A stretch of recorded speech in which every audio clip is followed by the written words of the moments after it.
इन्होंने मुझे दावत दी थी 3 महीना पहले दावत दी थी कि हजरत 18 अप्रैल को जलसा है।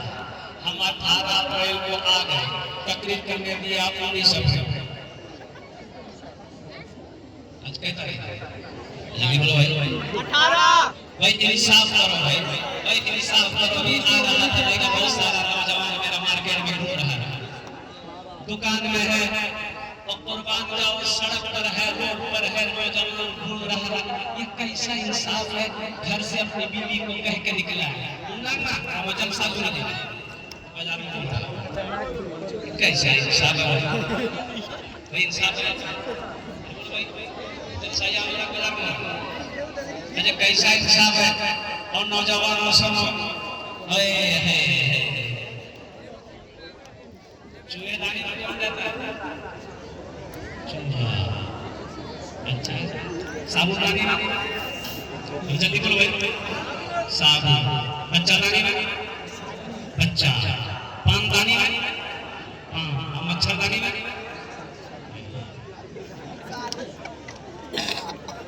इंसाफ करो, इंसाफ करो।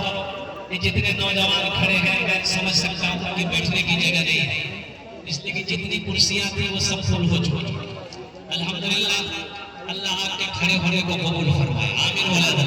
इसका भी मेरे बच्चों अजर मिलेगा, अल्लाह इसका भी सवाब देगा। जो खड़े होकर सुनोगे अल्लाह तुम्हें भी सवाब देगा, जो लोग बैठ कर सुन रहे हैं अल्लाह इन्हें भी सवाब देगा, जो लोग स्टेज पर बैठ कर सुन रहे हैं अल्लाह इन्हें भी सवाब देगा, जो लोग बाजार में घूम कर सुन रहे हैं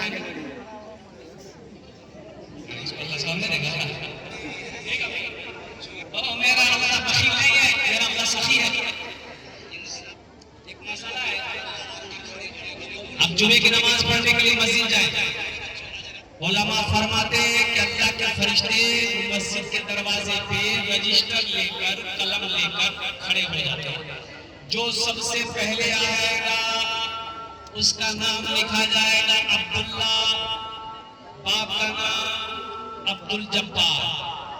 एक कुर्बानी का सवाब, जो सबसे पहले आएगा ऊंट कुर्बानी का सवाब पाएगा। उसके बाद जो आएगा एक बैल का सवाब मिलेगा, उसके बाद जो आएगा एक बकरे का सवाब मिलेगा, उसके बाद जो आएगा एक दुम्बे का सवाब मिलेगा, उसके बाद जो आएगा एक मुर्गे का सवाब मिलेगा, उसके बाद जो आएगा मस्जिद में उसको एक अंडे के बराबर सवाब मिलेगा, उसके बाद जो आएगा उसको क्या मिलेगा? कुछ नहीं मिलेगा। अंडा के बाद भी कुछ है नहीं है। इसलिए मेरे बच्चों नौजवानों सुनो, नमाज का सवाब मिलेगा, अब नमाज पढ़ेगा नमाज का सवाब मिलेगा, अल्लाह सवाब देगा और कुर्बान जाओ। इसलिए कोशिश करो कि जुमे की नमाज में, और वैसे भी हमारा ये 80% नौजवान खाली जुमा ही पढ़ता है। मेरे पास एक कल से मुझे नौजवान समझेगा कि बेटा नमाज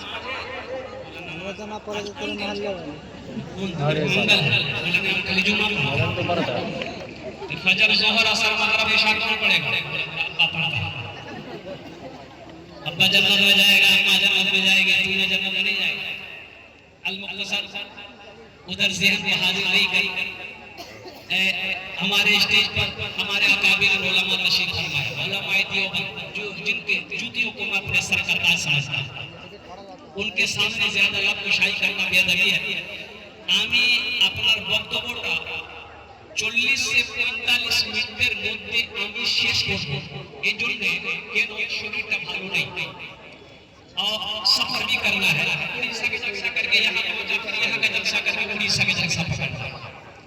আলহামদুলিল্লাহ আমি চেষ্টা করছি कि কিছু পয়গাম আছে ইনশাআল্লাহ কোরআনের মধ্যে ওটা আপনার কাছে हम पहुंचा दे, आप तक पहुंचा दे। अभी 8 बच्चों की दस्तारबंदी, इनके सरों पे पगड़ी बंदी, पढ़े लिखों की जमात यहाँ बैठे हैं, हमारे मुखिया साहब हमारे प्रतिनिधि लोग यहाँ पर बैठे हुए हैं और मास्टर साहब, वकील साहब, इंजीनियर साहब, डॉक्टर साहब सब यहाँ पर बैठे हुए हैं। जरा ईमानदारी के साथ आप लोग बताइए, किसी का बेटा वकील बना हो, किसी का बेटा इंजीनियर बना हो, किसी का बेटा प्रोफेसर बना हो, किसी का बेटा डॉक्टर बना हो, किसी का बेटा मास्टर बना हो, आपने देखा है उसका बाप जलसा सजाया है और इंजीनियर साहब के सर पे पगड़ी बांधा। नहीं है, अमेरिका से पढ़कर आया है, डॉक्टरी पास किया है, MBBS MD करके लंदन से आया है, और कुर्बान जाओ LLB किया है, भाई वकालत करके वो आया है, ओ जापान से पढ़कर आया, चीन से पढ़कर आया, कुर्बान जाओ 15 साल 12 साल वो भी लगाए, आखिर उनके सरों पे पगड़ी नहीं, इतनी डिग्रियां लेकर आया है, उनके सर पे पगड़ी नहीं। ये मदरसा फैजुल हुर्रमा में पढ़ने वाला बच्चा जिसका बाप रिक्शा चलाता है, कुर्बान जाओ इसका बेटा हाफिज कुरान हो गया, हजारों लोगों को बुलाया गया और मुअक्कर उलमा इकराम के हाथों वो 100 लोगों ने हाथ रखकर इनके सर पे पगड़ी बांधी। आखिर क्या वजह है? एजुकेशन को भी हासिल किया, वकील साहब, इंजीनियर साहब, विदेश से पढ़कर ये मदरसा फैजुल हुर्रमा में पढ़ने वाला, ये यतीम का बच्चा, गरीब का बच्चा, झोपड़ी में रहने वाला, ये कुरान को अपने सीने में उतार लिया, इसके सर पे पगड़ी, जो MA करके लंदन से आया,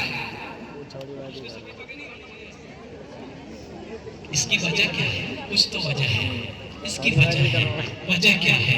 आओ कुरान से पूछते हैं, ये अल्लाह के लाले पिता तू बता इसकी वजह क्या है? कुर्बान जाओ किसी अल्लाह वाले ने कहा इसकी वजह यही है कि अल्लाह का कुरान कहता है जो मुझसे दोस्ती कर लेता है, जो हमसे जुड़ जाता है, जो हमें अपने सीने में उतार लेता है, फिर अल्लाह उसको वो इज्जत देता है कि जमीन से उठाकर आसमान की बुलंदी पे पहुंचा देता है। सुभान अल्लाह। सहरा में जंगलों में,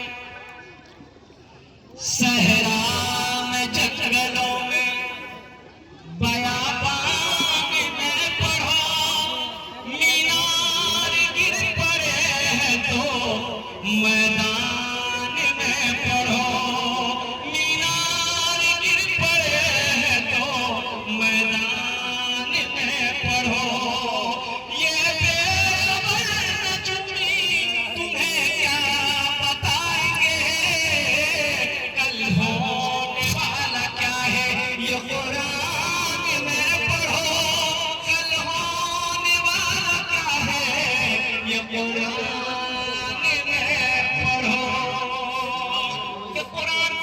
कुरान एक बात याद रखिएगा, बाइबल है, बाइबल है, आसमानी 4 किताबें आई कुरान को लेकर, तौरात है, ज़बूर है, इंजील है, कुरान है, ना जाने